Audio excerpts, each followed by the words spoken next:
ఆదిలాబాద్ జిల్లా కేంద్రంలో పట్టణవాసులు కామదహనాన్ని ఎంతో భక్తి శ్రద్ధల నడుమ ఘనంగా జరుపుకున్నారు. స్థానిక శ్రీరామచంద్ర గోపాలకృష్ణ మఠ ఆవరణలో మఠాధిపతి యోగానంద సరస్వతి స్వామీజీ కాముడికి ప్రత్యేక పూజలు నిర్వహించారు.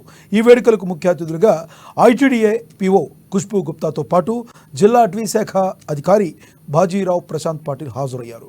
ప్రత్యేక పూజల అనంతరం కామదహనం నిర్వహించి పండుగ శుభాకాంక్షలు చెప్పుకున్నారు. రంగులు చల్లుకుని హోలీ విషెస్ తెలియజేశారు. సనాతన హిందూ ఉత్సవ సమితి అధ్యక్ష ప్రధాన కార్యదర్శులు ప్రమోద్ కుమార్ ఖత్రీ, గేడం మాధవ్, గౌరవాధ్యక్షుడు డాక్టర్ ప్రవూల్ వగ్జే, కోశాధికారి పడుకంటి సూర్యకాంత్, సభ్యులు మాదస్తు సంతోష్లు సైతం కాముడికి పూజలు చేశారు. అనంతరం రంగులు చల్లుకుని సందడి చేశారు. అటు పట్టణంలోని 49వ వార్డులోనూ కామదహన వేడుకలు సంప్రదాయబద్ధంగా జరిగాయి. మన్మధుడు శివుడి తపస్సును భగ్నం చేయగా ఆగ్రహించిన పరమేశ్వరుడు మన్మధుడిని దహించి పాల్గొన్న చతుర్థి రోజునే పురాణాలు చెబుతున్నాయి. అందులో భాగంగానే ప్రతి ఏటా ఈ హోలీ రోజున కామదహనం నిర్వహించడం ఆనవాయితీగా వస్తుంది. డప్పు చప్పుళ్ల మధ్య ఈ కార్యక్రమాలు అట్టహాసంగా జరిగాయి.